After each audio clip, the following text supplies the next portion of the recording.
السلام علیکم ورحمۃ اللہ وبرکاتہ۔ سورہ مومن، جس کو سورہ غافر بھی کہا جاتا ہے، 19 نمبر آیت میں آتا ہے، یعلم الخائنۃ الاعین وما تخفی الصدور، کہ اللہ وہ ذات ہے جو آنکھوں کی خیانتوں کو بھی جانتا ہے اور جو کچھ سینے چھپاتے ہیں وہ بھی اللہ تعالیٰ جانتا ہے، کیونکہ اللہ کی ایک صفت لطیف بھی ہے، اللہ کی ایک صفت خبیر بھی ہے۔ لطیف اس چیز کو کہتے ہیں جو بہت ہی نرمی سے، بہت ہی لطیف طریقے سے کسی کے دل کے حالات کو جانتا ہو، باریک بین ہو۔ دلوں کے اندر جو ہم نے اچھے خیالات رکھے ہیں یا برے خیالات رکھے ہیں، لوگوں کا ہمارے بارے میں گمان کیا ہے یا ہم لوگوں کے بارے میں کیا گمان رکھتے ہیں، اللہ رب العزت وہ سارے خیالات جانتا ہے۔ وہ کیوں نہ جانے گا، کیونکہ اسی نے تو ہمیں پیدا کیا ہے۔ سورہ ملک میں آتا ہے، وَأَسِرُّوا قَوْلَكُمْ أَوِ اجْهَرُوا بِهِ إِنَّهُ عَلِيمٌ بِذَاتِ الصُّدُورِ، کہ تم بات کو چھپاؤ یا اس کو ظاہر کرو، وہ اللہ جانتا ہے، علم رکھتا ہے جو تم سینوں میں چھپاتے ہو، کیونکہ انسان کا سارا وجود اللہ نے ہی بنایا ہے۔ جو رب ہمیں بنانے والا ہے، جو رب ہمیں تخلیق کرنے والا ہے،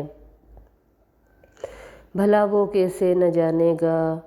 کوئی بھی مینوفیکچرر کمپنی کوئی چیز بناتی ہے، فریج بنائے یا اے سی یا کوئی بھی ڈیوائس، اس کے ساتھ ایک مینول بکلیٹ ہوتی ہے جس میں اس چیز کے بارے میں ہر طرح کی معلومات دی ہوئی ہوتی ہے۔ اکثر ہم اس کو نظر انداز کر دیتے ہیں اور چیزوں کو ایسے ہی استعمال کر لیتے ہیں اپنی تجربے کی بنیاد پر، لیکن اگر کبھی بھی کوئی مسئلہ ہو جائے اور ہم آرام سے اس بکلیٹ کو پڑھ لیں تو ہمارے سارے مسئلے حل ہو جاتے ہیں۔ اسی طرح ہماری ذات کیا ذرہ ذرہ اس رب نے بنایا ہے، تو اس رب کو ہمارے ظاہر کا بھی اور ہمارے باطن کا بھی سارا کچھ احوال معلوم ہے۔ ہم لوگوں سے چھپا سکتے ہیں، اس رب سے نہیں چھپا سکتے۔ ہم کن اکھیوں سے اگر کسی چیز کو دیکھتے ہیں، بھلے دوسرا انسان وہ نہ دیکھ سکے، لیکن اللہ کو وہ برابر معلوم ہوتا ہے کہ ہم نے اپنی آنکھوں سے کیا کیا خیانتیں کیں۔ کسی ایسی چیز کو جو نامحرم ہے، کوئی ایسی چیز جو حرام چیز ہے، ہم نے دوسروں سے چھپ کر تو وہ کر لی، لیکن اللہ وہ ذات ہے جس سے ہم یہ خیانتیں نہیں چھپا سکتے، چاہے یہ آنکھوں کی ہو، چاہے یہ کانوں کی ہو، چاہے یہ دل کی ہوں۔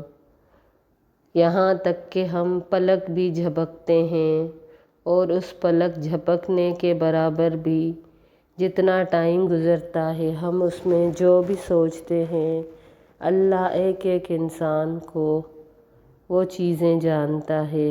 وہ رب ہے، کائنات کا رب ہے۔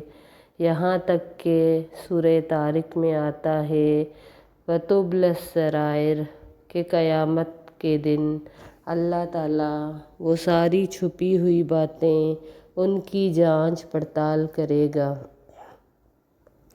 آپ میں سے کسی نے کبھی سوچا ہے کہ اللہ نے ایک زبان ہمیں بولنے کے لیے دی ہے، بظاہر یہ زبان بولتی ہے اور ہم سمجھتے ہیں کہ قوت گویائی یعنی بولنے کی حس صرف زبان کو ہی اللہ نے دی ہے، حالانکہ ایسا نہیں ہے۔ سورہ حامیم سجدہ میں آیت آتی ہے کہ اللہ ان گواہوں کو بھیجے گا، اور وہ گواہ کون ہوں گے؟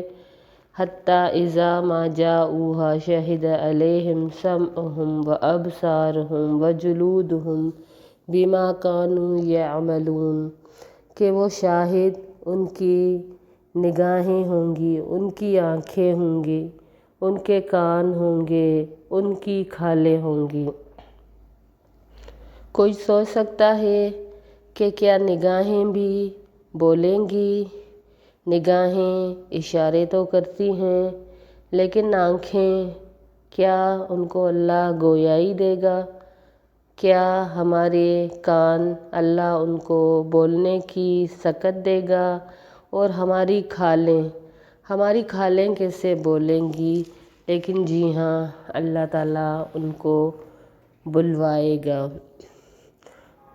تو انسان کیا کہے گا اپنی جلدوں کو، اپنے کانوں کو، اپنی آنکھوں کو؟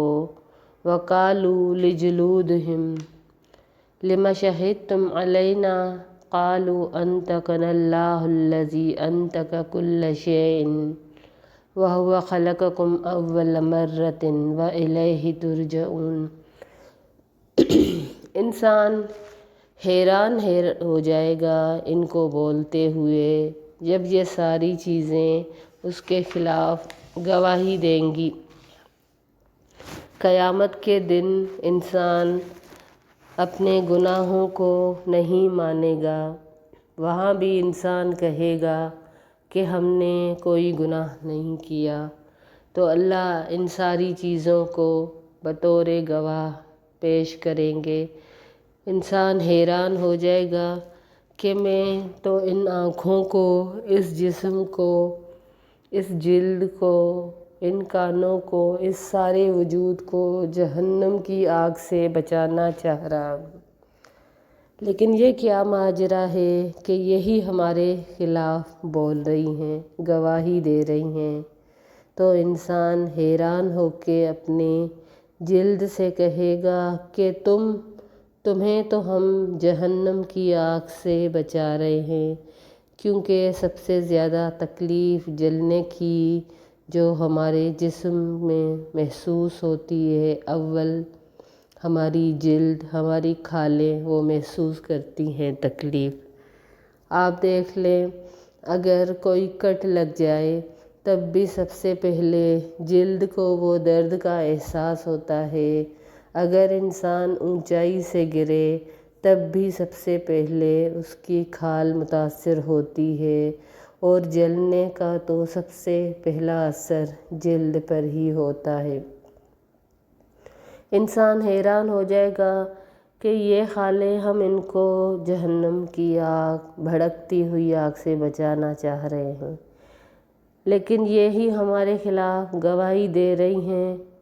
تو جلدیں کہیں گی قالوا انطقنا اللہ، کہ وہ اللہ وہ ذات ہے جس نے ہمیں بلوایا۔ وہ ذات اس قابل ہے کہ اگر زبان کو بلوا سکتی ہے تو ہماری جلدوں کو، ہماری کھالوں کو کیوں نہیں بلوا سکتی؟ اللہ چاہے تو ہر چیز کو بلوا سکتا ہے، کیونکہ اسی نے پہلی مرتبہ ہمیں بنایا، اور اسی کی طرف ہم لوٹ کے جائیں گے۔ پھر آگے اللہ اسی آیت میں فرماتے ہیں کہ تم نے جب گناہ کیا تو تم نے یہ کیوں نہ سوچا کہ تمہاری آنکھیں، تمہارے کان، تمہاری کھالیں تم پر گواہی دیں گی، لیکن مسئلہ یہ تھا کہ تم نے تو یہ گمان کر لیا تھا کہ اللہ کچھ نہیں جانتا، اللہ کو کچھ بھی خبر نہیں تمہارے اعمال کی۔ اللہ تو وہ ذات ہے جو آنکھوں کی خیانتوں کو جانتا ہے۔ خیانت انسان کتنی دیر میں کر لیتا ہے، کسی ایسی چیز کو جو گناہ والی ہو صرف پلک جھپکتے میں دیکھ لیتا ہے۔ پلک جھپکتے میں انسان کوئی بری بات سن لیتا ہے، پلک جھپکتے میں انسان کوئی بات دل میں سوچ لیتا ہے اور وہ سمجھتا ہے کہ یہ بات میں نے لوگوں سے تو چھپا لی، لیکن اللہ وہ ذات ہے وما تخفی الصدور، جس سے سینوں کے بھید تک نہیں چھپے ہوئے۔ وہ سارے کے سارے اعمال اللہ تعالیٰ ہمارے چاہے پوشیدہ ہوں چاہے ظاہری ہوں، چاہے ہم بول کے کریں چاہے ہم آہستہ کریں، وہ سب جانتا ہے۔ لہٰذا اللہ سے ہمیں ہر وقت ڈرتے ہوئے معاملہ کرنا چاہیے اور یہ کبھی بھی بھولنا نہیں چاہیے کہ ہم اسی رب کے پاس جائیں گے اور وہ ہمیں بتا دے گا کہ تم نے دنیا میں کیا کیا خیانتیں کی۔ آپ سے گزارش کی جاتی ہے چینل کو لائک کریں، سبسکرائب کریں اور شیئر کریں۔ السلام علیکم ورحمۃ اللہ وبرکاتہ۔